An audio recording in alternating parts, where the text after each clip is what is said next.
There are places on Earth that seem to belong to another world entirely. Landscapes where water glows with impossible color, where rock rises in shapes that almost defy reason, and where light can turn something real into something dreamlike. Some places do more than look beautiful. They make you pause. They make you question what this planet is truly capable of creating. In this journey, you are not just going to see extraordinary destinations, you are going to feel them. The thunder of a waterfall, the mineral breath of a volcano, the stillness of a lake so calm it almost seems to hold time and place. This is the kind of travel that does not need exaggeration, because the world itself already feels unbelievable. These are places shaped by fire, water, wind, silence, and time. Places so striking, so surreal, that they hardly seem real at all. So settle in, travel with us without leaving your seat, and let these landscapes pull you far beyond the familiar. And before we begin, tell us, what corner of the world are you watching from today?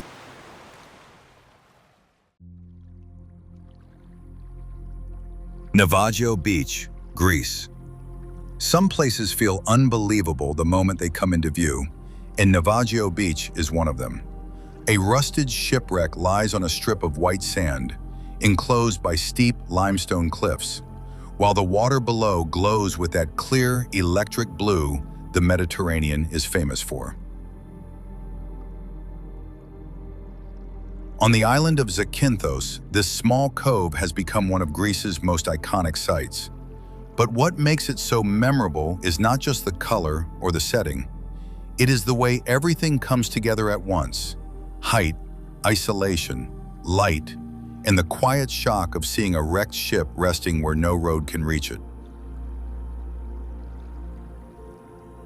The ship, known as the Panagiotis, gives the beach its character. Without it, Navagio would still be beautiful. With it, the place feels charged with story. The cliffs look taller, the cove feels more remote, and the entire scene takes on a strange balance between natural beauty and human accident. That is part of why arriving here by boat matters. Navagio is not a place that reveals itself too early. You cross open water, follow the line of the coast, and then suddenly the cove appears, bright, enclosed, and almost impossibly still. It is a view that feels cinematic, but what gives it real weight is that nothing about it was built for effect. It simply exists exactly as it is, and that is what makes it so hard to forget.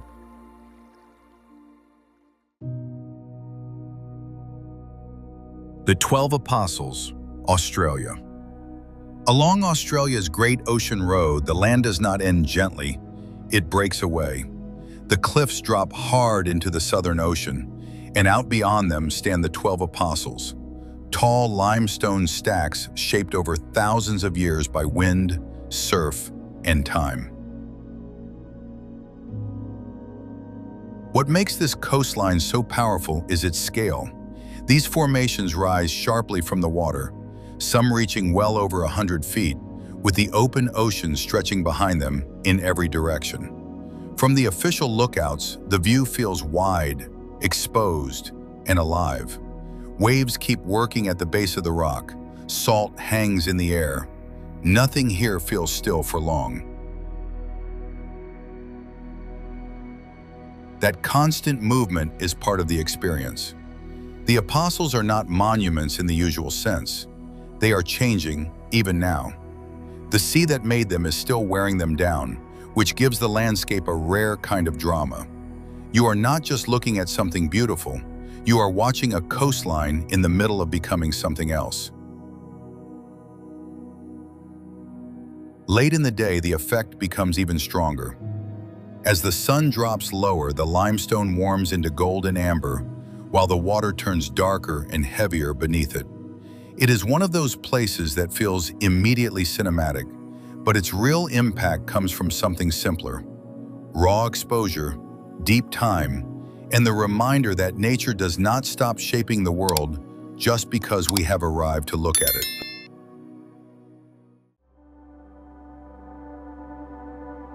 Ha Long Bay, Vietnam. Ha Long Bay does not open in front of you all at once. It closes in around you.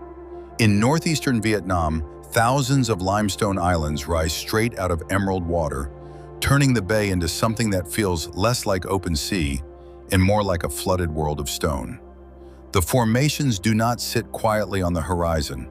They surround you, towering, uneven, and constantly changing shape as the boat moves between them. That is what makes Ha Long so striking. It is not just scenic, it is immersive. On a regulated cruise route, every turn reveals a different composition. A narrow passage between cliffs, a wall of rock darkened by age and moisture, a distant cluster of peaks fading into morning haze. The landscape never feels fixed, it keeps unfolding. At dawn, the effect becomes even stronger. Mist softens the upper ridges, the water turns glassy, and the bay seems to hover between solidity and vapor. Traditional boats move quietly through it, and the sound of water against the hull becomes part of the experience. Nothing here asks to be rushed. And then there is the texture of the place itself. Many of these limestone formations contain vast caves and mineral chambers shaped over immense spans of time. That geological depth gives Ha Long its real weight. It is peaceful, yes, but never passive. The bay feels ancient, watchful, and far larger than any single view can hold. Plitvice Lakes National Park, Croatia. At Plitvice, water does not simply pass through the landscape, it builds it. In central Croatia, 16 lakes cascade into one another through narrow channels, curtains of falling water, and natural barriers of tufa, a porous limestone deposit created as mineral-rich water interacts with mosses, algae, bacteria, and air. That means Plitvice is not just ancient, it is active. The park is still shaping itself, still adjusting its edges, still redrawing the path of the water. That is what makes the place feel so unusual. The wooden walkways do not frame the scenery from a distance. They carry you directly into it, low over clear water and between cascades that seem to appear from every direction. In the lower lakes, the landscape tightens into a limestone canyon, and one of its defining sights is the Great Waterfall, the park's largest fall and the largest waterfall in Croatia. But the real power of Plitvice is not any single viewpoint. It is the sense that the whole park is alive. The colors shift with light and depth. The sound of water follows you almost constantly. And because the fragile tufa barriers are part of an ongoing natural process, this is one of those rare places where beauty depends on patience, protection, and restraint as much as spectacle. That is why Plitvice stays with people. It looks like a fantasy, but its magic comes from something real. Geology, water, time, and countless small living things working together over centuries to create a landscape that never becomes completely finished. The right way to experience it is slowly, on the marked paths, without trying to step beyond them, because here, even the stillness is part of a process.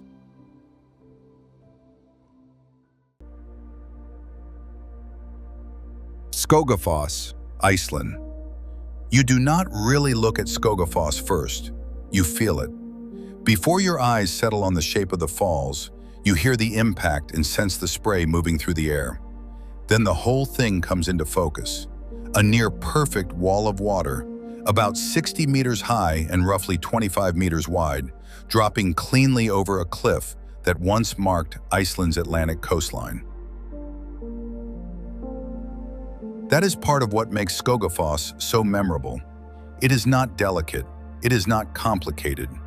It is one decisive movement of water, framed by dark rock and vivid green slopes, with almost no visual clutter to soften the force of it. On sunny days, the mist often catches the light so clearly that rainbows appear right in front of the falls, turning all that power into something strangely luminous. And yet, Skógafoss carries more than raw impact. Like many places in Iceland, it comes with a story. Local tradition tells of a settler named Thraci who hid a chest of gold behind the waterfall. Whether anyone believes that literally is almost beside the point. The legend fits because this place already feels like the kind of landscape where people would imagine something hidden inside it. A path climbs to the top, and that changes the experience completely. From above, the waterfall becomes less like a single attraction and more like the beginning of a larger landscape, with the river continuing inland and more waterfalls waiting upstream. That shift matters. At ground level, Skógafoss is pure force. From the top, it becomes scale, distance, and the sense that Iceland always has more beyond the first dramatic view.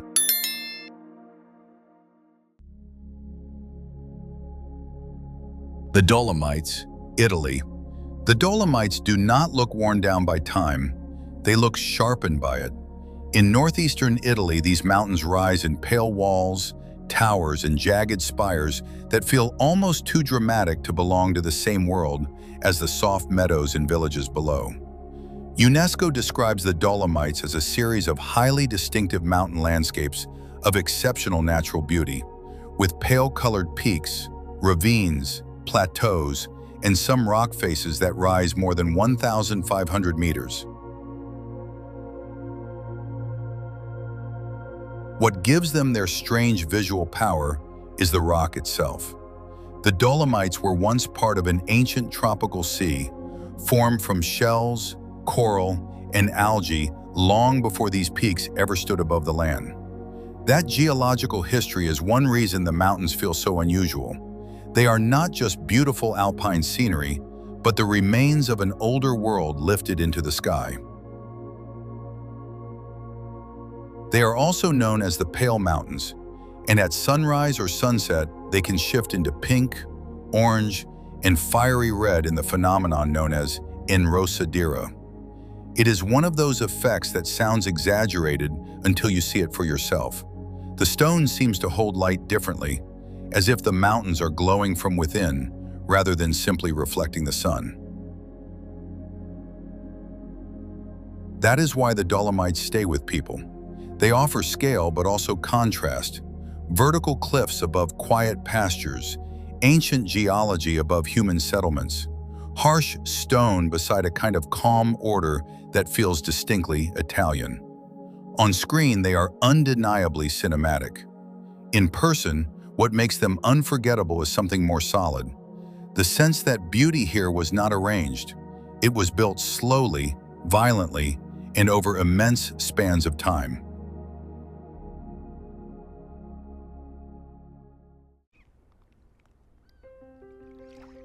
Lake Bled, Slovenia. Lake Bled does not overwhelm you with size. It wins you over with composition. A glacial lake rests beneath the Julian Alps.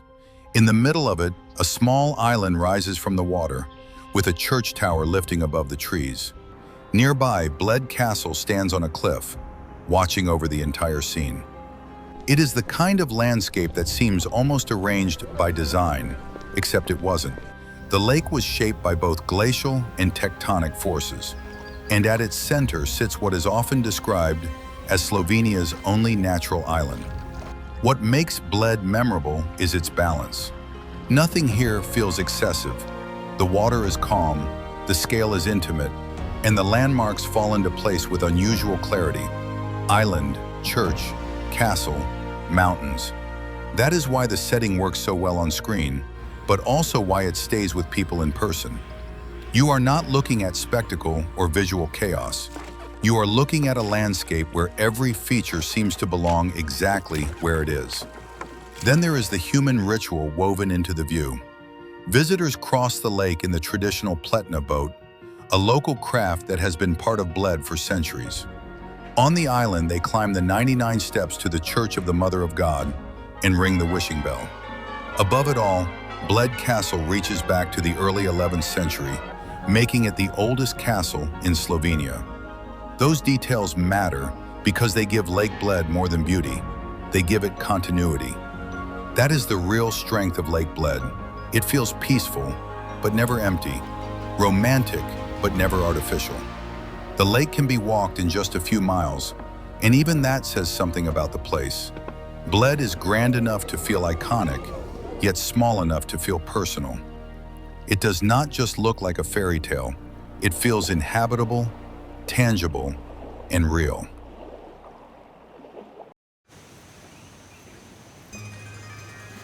Wuzhen, China. Wuzhen does not impress through size. It draws you in through rhythm. In China's Jiangnan region, this ancient water town has been shaped for centuries by canals, stone bridges, narrow lanes, and the slow movement of water. That changes the way the place feels from the start. You are not moving through an ordinary town plan. You are moving through a settlement built around crossings, reflections, and waterways first. What makes Wuzhen so memorable is its sense of order. One part of the town feels more rooted in old customs in daily life. Another becomes especially atmospheric after dark, when the bridges, waterside houses, and old streets gather light and reflect it back across the canals. That contrast gives Wuzhen more than one mood. By day, it feels lived in. By night, it feels suspended somewhere between memory and stage set. And the town's beauty is not only architectural, it lives in habits. Wuzhen still carries the memory of old routines: morning tea, market traffic, boats on the canal, and traditional crafts such as blue indigo dyeing. Those details matter because they keep the town from feeling like a carefully preserved shell. Wuzhen still holds the imprint of work, ritual, and ordinary life. It also carries a strong cultural afterlife. Wuzhen is tied to literary and artistic figures such as Mao Dun and Mu Xin, and that gives the town an added layer of depth. It is preserved, but it does not feel frozen. The older world is still visible, yet newer cultural life continues to move through it. That is why Wuzhen stays with people. It does not overwhelm you the way a mountain range or a waterfall might. It works more quietly than that. Through reflections, repetition, and the slow logic of a town built around water, Wuzhen makes time feel less broken than it usually does. And that may be its real power. Not that it looks ancient, but that it still feels lived in.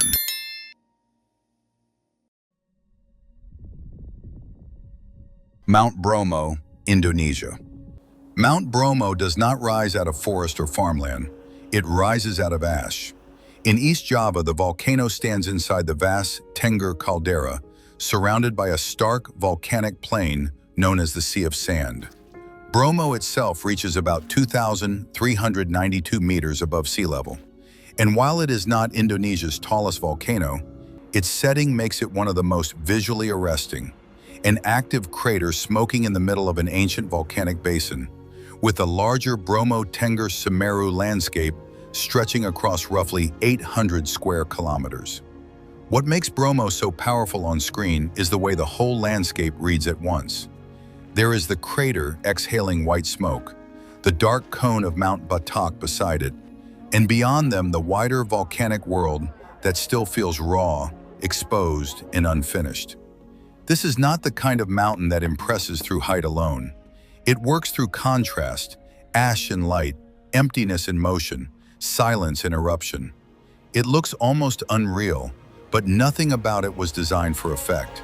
It is simply what a living volcanic system looks like when time has not softened it yet. But Bromo carries more than geology. It also holds belief. The mountain stands within the homeland of the Tenggerese, a community whose traditions remain deeply tied to this landscape. During the Yajna Kasada ceremony, Tenggerese families gather at the Luhur Poten Temple on the volcanic plain and bring offerings to the crater as an act of gratitude, prayer, and continuity. That changes the meaning of the place. Bromo is not just admired from a distance. It is still lived with, respected, and woven into the spiritual life of the people around it. That is why Mount Bromo stays with people. It feels cinematic from the first glance, but its real weight comes from something deeper. This is a landscape where fire, ritual, and memory still occupy the same ground. For an American audience, that is the strongest angle of all. Bromo is not just another beautiful volcano. It feels like a place where the earth still looks unfinished, and where human beings have learned not to conquer that reality, but to live beside it.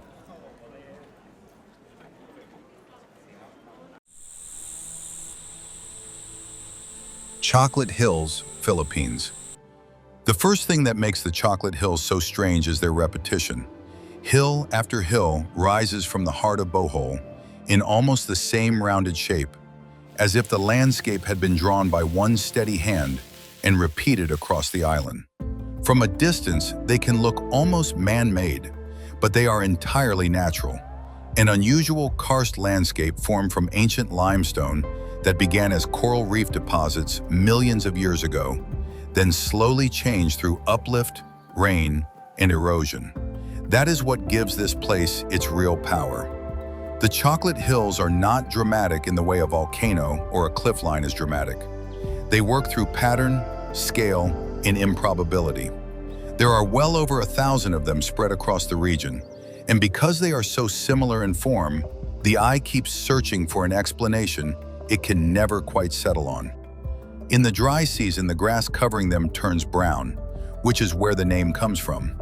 And suddenly the whole landscape shifts, from lush green to something that looks almost sculpted out of cocoa-colored earth.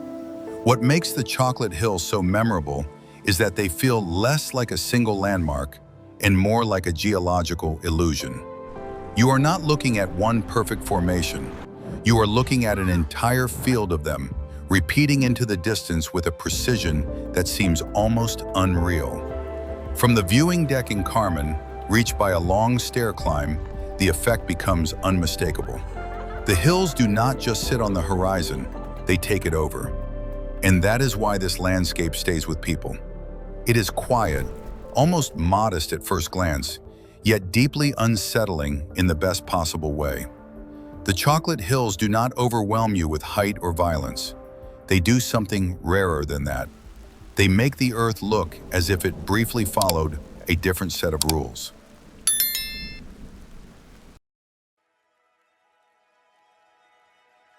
Blue Lagoon, Iceland.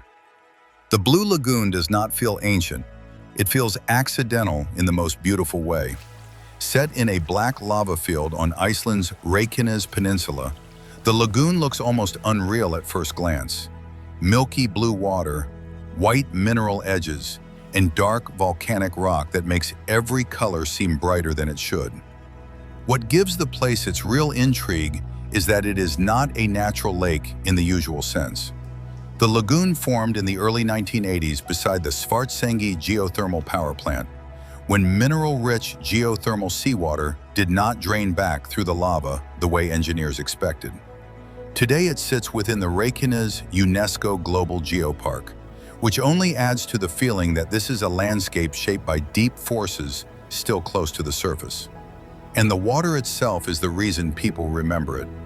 The Blue Lagoon's geothermal seawater is a mix of about 70% ocean water and 30% freshwater, enriched with silica, algae, and minerals.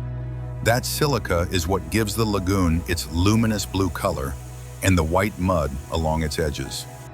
The water is kept at a naturally soothing temperature, generally around 98 to 102 degrees Fahrenheit, and it renews itself roughly every 40 hours. That matters because it makes the lagoon feel less like a constructed spa and more like a living system, one that is constantly moving even when it appears completely still. What makes the Blue Lagoon so memorable is that it is not compelling because it feels ancient in the romantic sense. It is compelling because it grew out of modern Iceland's relationship with geothermal energy, and yet it looks almost mythic. Steam rises off the surface, the lava field seems frozen in place, and the whole experience lives in that unusual space between industry and wonder, engineering and geology, comfort and raw earth. That is why the Blue Lagoon stays with people. It feels cinematic, yes, but not in a fragile way. It has weight. It reminds you that some of the world's strangest places are not always found in untouched wilderness. Sometimes they emerge where human systems and natural forces meet and create something neither one could have made alone.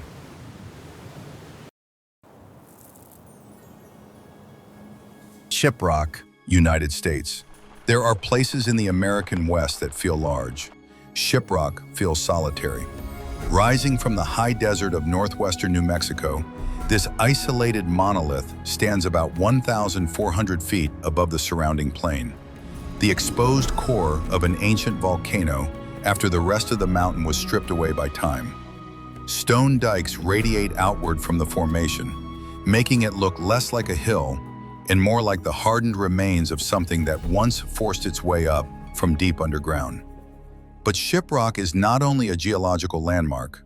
For the Dene, it is Tse Bitai, often rendered as rock with wings, and it holds deep cultural and spiritual meaning on Navajo land. That changes the way the place should be understood. Navajo Nation Park rules explicitly prohibit climbing on sacred monuments and buttes, and Shiprock is approached with that same respect. What makes Shiprock so unforgettable is its presence.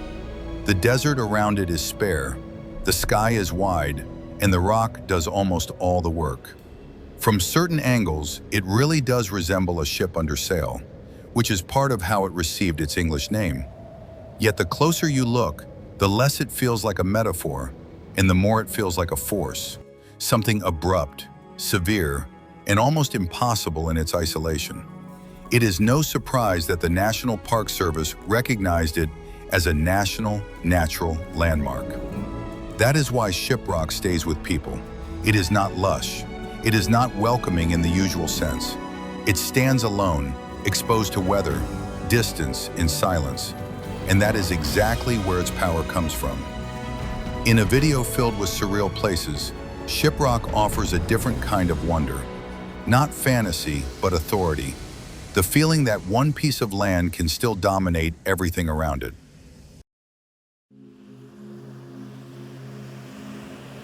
Morne, Brabant, Mauritius. Morne, Brabant does not simply rise above the coast. It feels as if it is standing guard over memory.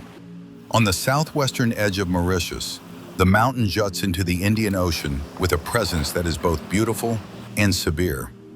UNESCO describes it as a rugged, isolated mountain whose wooded, nearly inaccessible cliffs gave shelter to runaway slaves, Maroons, during the 18th and early 19th centuries, with small settlements formed in caves and on the summit.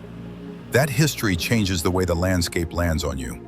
From a distance, Morne is almost impossibly scenic. Bright lagoon, pale reef, turquoise water, and a dark mountain rising above it all. But the deeper meaning of the place is what gives it real weight. Official Mauritius tourism materials describe Morne as a symbol of suffering, sacrifice, and freedom. And that feels exactly right. This is not just a striking coastal view. It is a place where beauty and human history are locked together.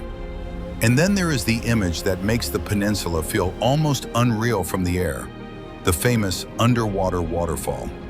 It is not an actual waterfall at all, but an optical illusion created when sand and silt are pulled by ocean currents over the edge of the island's ocean shelf, creating the appearance of something cascading into deep blue water.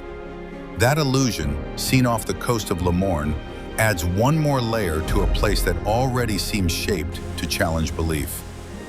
That is why Morne, Brabant stays with people. Some places impress through size, some through color. Morne does something rarer.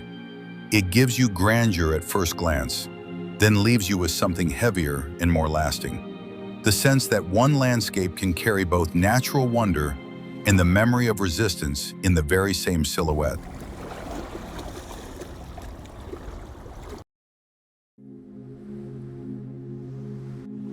Some places stay with us because they are beautiful.